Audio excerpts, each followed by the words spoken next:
nous solutionner nos problèmes. Moi, ça fait presque 2 jours ou 4 jours. Je suis allé sur lui.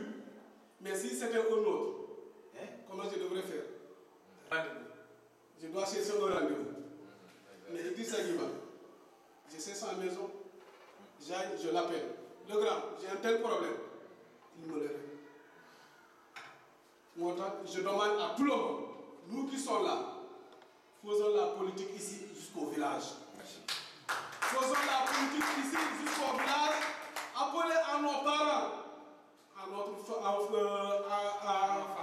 à notre femme, pour les dire que faisons tout pour voter pour Ousmane Sonko. Quand Ousmane Sonko va occuper un poste, c'est nous aussi qui devons réussir dans notre camp. Je vous remercie. Voilà, je vais parler au nom là où la fête que nous sommes en train de se préparer, au nom de notre président en train de faire M. Djiba. Djiba, je le connaissais en 97. Mais ça fait 3 semaines que je viens de le connaître de plus. Parce que quand les gens entraient des pièces d'identité, quand je suis sorti de la commission, aller à la maison, il y a 2 vieux qui m'ont fait aller. Qu'est-ce que vous allez faire? Pour légaliser des cartes d'identité sénégalaises, qu'est-ce que vous allez faire? Bon, voilà, on a des gens à faire. Pour voter qui? On a 2 choix. Il y a Paul et Djiba. Il m'a demandé est-ce que vous connaissez Djiba? Ah, je me dis que pour connaître la personne, on peut dire. Mais pourtant, je le connaissais au propre en 97. Il m'a pris ma main.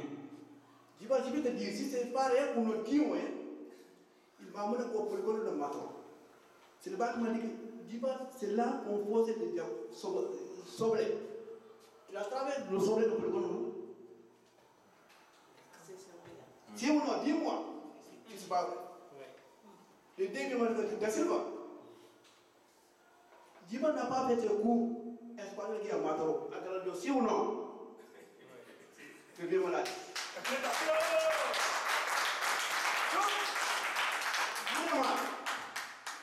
C'est Djiba que vous voyez. Vous ne connaissez pas la valeur de Djiba. Djiba, laisse-le parler. C'est pas Djiba.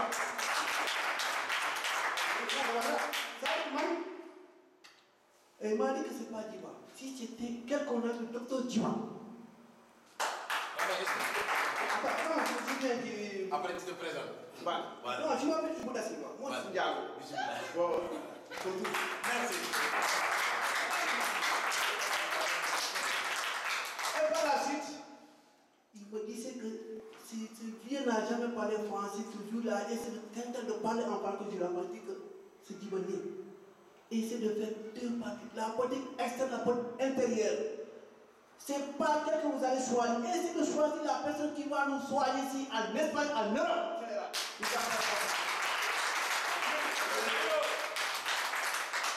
Mamsouba, par la suite, j'ai essayé de communiquer les radios privées de la Casamance.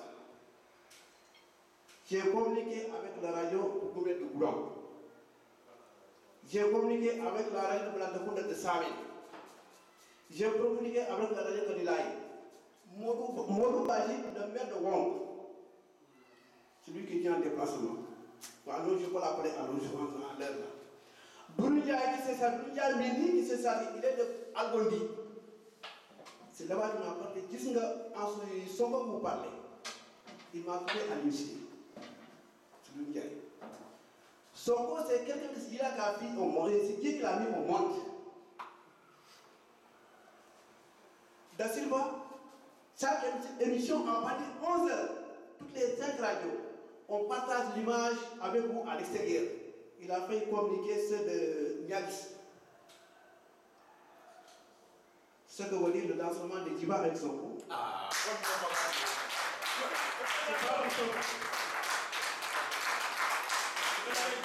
pas nous sommes en train de parler d'image. Modou Badji m'a dit une chose. Je veux vous le dire, je ne suis pas violent. Celui qui a signé l'appel même aujourd'hui. Voilà notre dernier sens.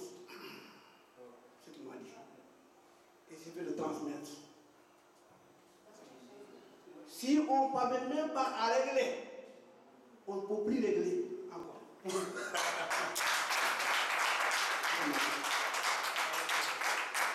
Nous aussi, vous avez politique. Politique est trop là, donc il faut que vous disiez que ça est. Politique, qu'est-ce que c'est là? Oui, dis-le. Alors, ça nous montre le roi Jacques. Moi, pour ça, moi, je me connais à ma, à je me connais. Dis soumis comme ça, voilà, non qu'il dit voilà, ne doit arriver là où on va nous déjailler. Donc pour ça qu'il y a, ni quelqu'un qui a Benjamin, non qu'il toujours est là où les mots les poussent à tienne. Et ensuite, il regarde toujours politique, il faut une arme. L'arme, il y a un homme voilà où voilà quoi c'est une arme. Alors déjà les jours ça nous tente de faire la chose sociale là.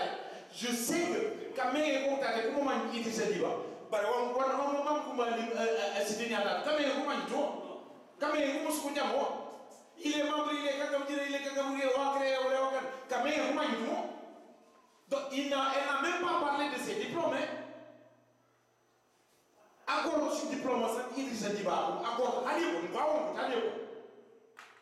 donc il y a la caméra qui regarde Aïma, man annonce à Djamdia, CEO, n'a arrivé au béba de Béja. Yodou, ne manque à politique qu'il y a, brindi parquet, bio-bessindé, on m'a demandé. Donc, Giram Benora, on m'a demandé si vous ne voulez pas de Alena. N'a plus que vous ben ati amono même te tankaw la do ci la wala nya si haja so la wala ko ko re ngane continue encore ben na di mën ko yo yi ka wala nya e jume ji woro mati wala bu ñole lu mi la du joje no na la ji fe ama bi kam mu ñu sa poste ver ki parce que dafa fa dana ku jole ka wolo jaade bi yo ni ñay ñeme e mu yote ñes poste ñi be se no poste ma ñaaw i juk moy wuji yebe ka ñaar yitu noonu gis nga kenn Issé. Ah, ok. Merci. Donc, il y a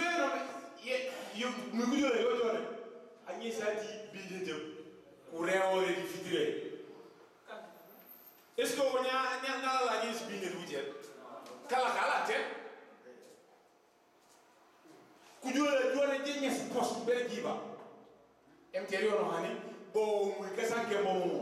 Ndia jami pani se no poste mini jog man kebeka iyo wala yo ne kati grabe rije ro ma nyure rije di kuchen ko ma ni bar ne wala ku dole ko rek am fi jet mala jet wala mi te passé munya wala d'accord wala ku dole fam wala mi te passé munya parce que wala o sankena bio kana ku jamati wala ko boy ñes poste ber Idrissa Jiba dio na yo ko ne ñe poste di anani ji tukulon dunia bani si nyaay ma mini magité kombi nya bala bu ndi ma ngi ñu ñu fi nak ci dama ko fa la ci sa di gërëm nit ñi ci seen téway toujours dama koy wax ñun li ñu wax naan fay ñu naan xorom mooy ñun duñ def parce que Idrissa bu wootee rek mooy ñun fii du suñu place toujours dafa tuuti dafa war a tuuti ci ñun toujours damay wax ne lu ñuy wax ci suñuy jëmee da war a nekk ci suñuy xol di ko ci biir foofu pour wax Idrissa doo xam sax lan ngay wax parce que li nga war a wax yëpp lépp loo fi bëgg a wax day wax ne ko ba pare baale toujours nit ki fu muy xamee njëriñu nit ki mooy nga ñëw xamuloo kenn gisuloo kenn xamoo kenn ku la mën a dimbali boobaa da koy xam gëddam parce que tey lii nii ñu wax tey nit ñi bëri nañu fii xëy na keneen xam na keneen mais ñun bu fi ñëwee 2002 yàggul am na ñu fi ñëw avant mais ñun bu ñu fi ñëwee 2002 koo fi wax affaire kayit dañ lay joxal Idrissa seen njëriñ gi si boppam soo ko nee problème kayit Idrissa la lay joxal muy information mooy kayit boo soxla ci moom ngay dem si wàllu kayit sax xëy na tane na mais li gën a am importance tey ñu téye nit ñu téye ko Madrid kan ci ñun kan mooy jël avocat kan mooy dem di toppatoo loolu kan ci ñun kenn moom mooy jóg moom ay nit yu bëri yoo xamante ne xam ngeen leen xam naa leen ñoo xamante ne Madrid lañ leen jàppoon bu ma tur kenn Idrissa moo demoon rek la foofu wala mu ñu wala téléphone ñu ne pour man fay ñu ko li ñu defal fay ñu ko li gars yi di wax mooy politique bu mu yam ci ñun rek ku nekk fi ngay liggéey sax ni ngay liggéeyandoo foofu fexe ba am kenn wala ñaar comme waa ji ñëw nii depuis keroog maa koy woo man ko fexeel nga ñëw teew nga dégg li gars yi di wax bu ko defee dina am njëriñ parce que lii ngeen di wax fii yëpp ku fi wax rek da ngay baaxul parce que da ngay woote koo xamante ne sa bopp nga woote. waaw da ngay woote sa bopp ñun yàgg nañu dégg député yàgg nañu dégg ministre des affaires étrangères kan lañ fi xam kan lañ fi réglé affaire am bu ñu amee ku mel ni moom dañ ci war a jàpp te nag dafa amee benn jikko mun ngeen xuloo fi ci benn réunion wala ci benn jotaay ni du tee nga am sa problème moom mu teg loolu fële régler sa problème loolu la ñu def ci commande loolu parce que doomu aadama fu mu la mënee rek war la dooleem loolu nekkul ci moom fii mënuñu fu yàq loo xamante ne. Pour vous dire que la politique de Djiba rime bien avec la politique de Sonko. C'est pourquoi Djiba a accepté de travailler avec Sonko. Djiba n'a pas cherché à voir, c'est un Diola, c'est un Pérez, c'est un Balan, c'est un quoi. Il a travaillé pour tout le monde. C'est ça Sonko. C'est ça sa philosophie. Quand il dit PASTEF, le parti des Sénégalais, pour le travail, l'éthique, la fraternité. C'est sa franchise qui l'a chassé de son poste. Parce que quand tu dis la vérité, on te dit non, toi tu n'as pas la place. Mais il a accepté sa dignité. Et il accepte de vivre dans la dignité. Pour travailler pour les Sénégalais, c'est ce que fait Djiba. Donc Djiba, si il accepte la proposition de Sonko, c'est parce que c'est la philosophie de Sonko que Djiba est encore en train de mener ici pour la diaspora. fay ñu Idrissa Djiba fay ñu Idrissa Djiba. waaw loolu mooy wax ji tey nañ ko faj fay kay jot na kenn carte bi dong lañ koy fay. fay tey jii la fay jot te liñ koy fayee mi ngi néew sa carte bu tuuti bii nga jot barki démb su élection yi jotee fexeel ba bu mu la réer ndax sa lépp a ngi ci carte bi. li nga bëgg a régler lépp mi ngi ci carte bi préoccupation yi nga xam ne Idrissa Djiba moom la yore fas yéene ko dem assemblée ma ne passeport bi yaa ko yor mooy sax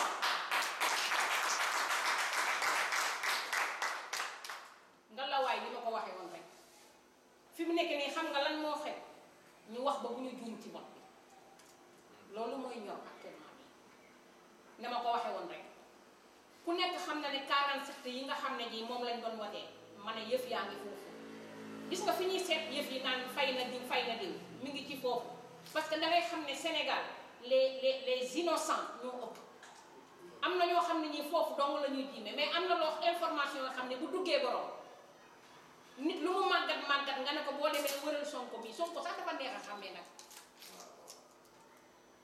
seetal booy bi ci ba ci ruq bi rek te diine ci nekk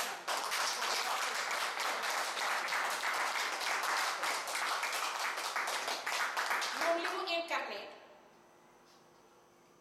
mooy diine loolu la incarné ñu góor la ba bu ñu dugg soo yeggee daal 47 la bul ko lijjanti Macky Sall moom mooy bul faale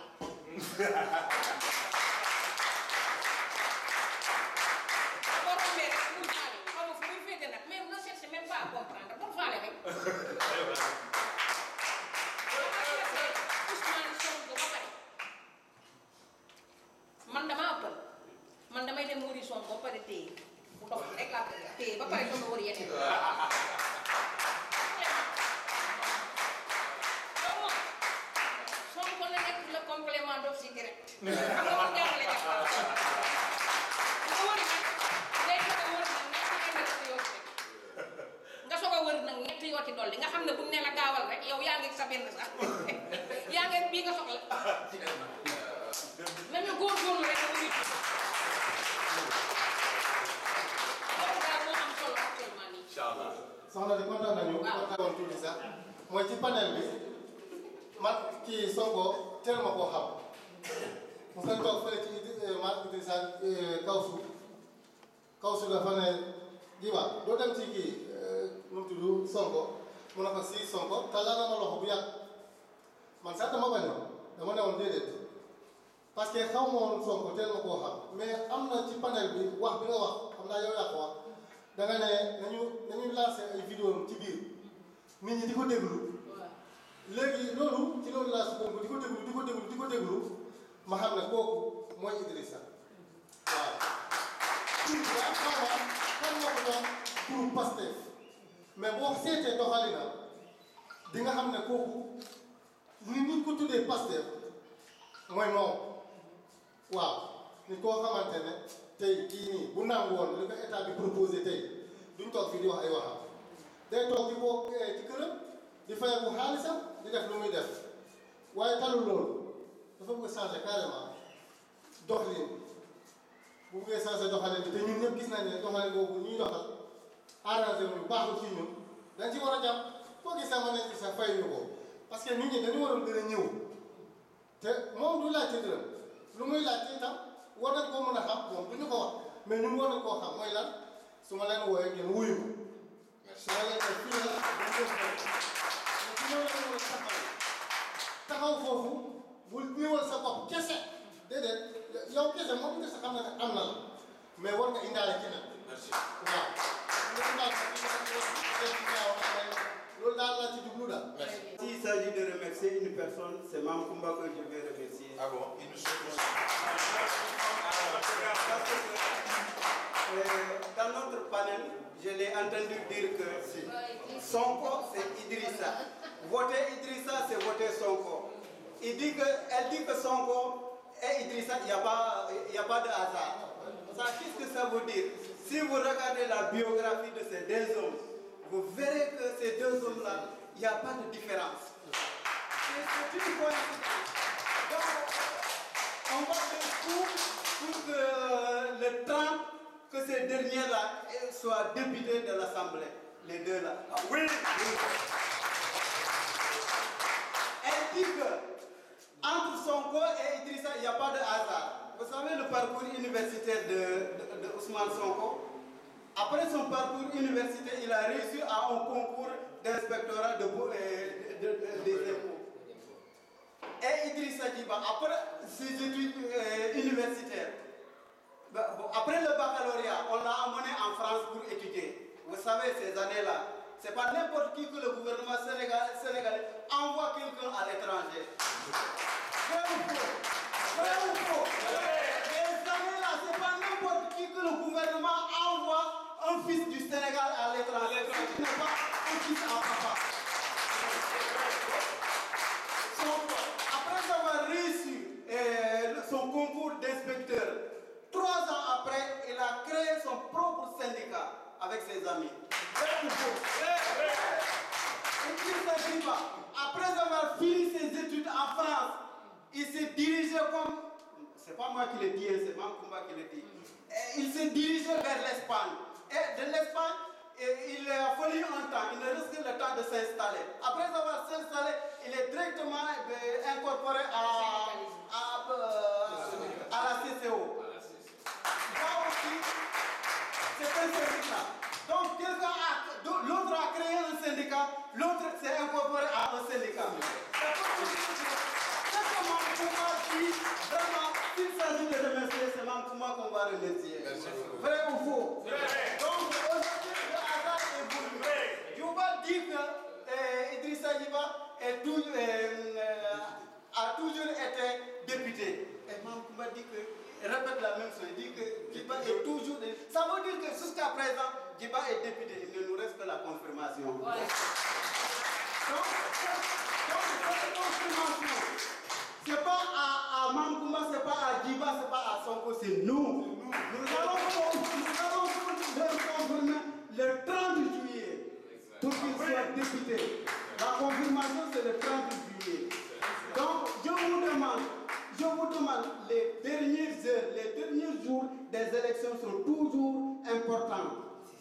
Si on se disperse d'ici, ça qu'on continue à sensibiliser pour nous amener un électeur. Les derniers jours sont toujours importants. Celui que tu as eu au dernier moment, il ne va pas te trahir. Donc quand on sort d'ici, faisons tout pour amener les derniers électeurs. On va voter massivement, ils seront nos députés. yimɓe heewɓe no paala wonde Idrissa Diop wani léegi bii du foto Idrissa Diop am nañu bari wax nañu moom la ñu woote mais bii du foto Idrissa mais nit ñi dañu war a xam ne kii mooy Idrissa man léegi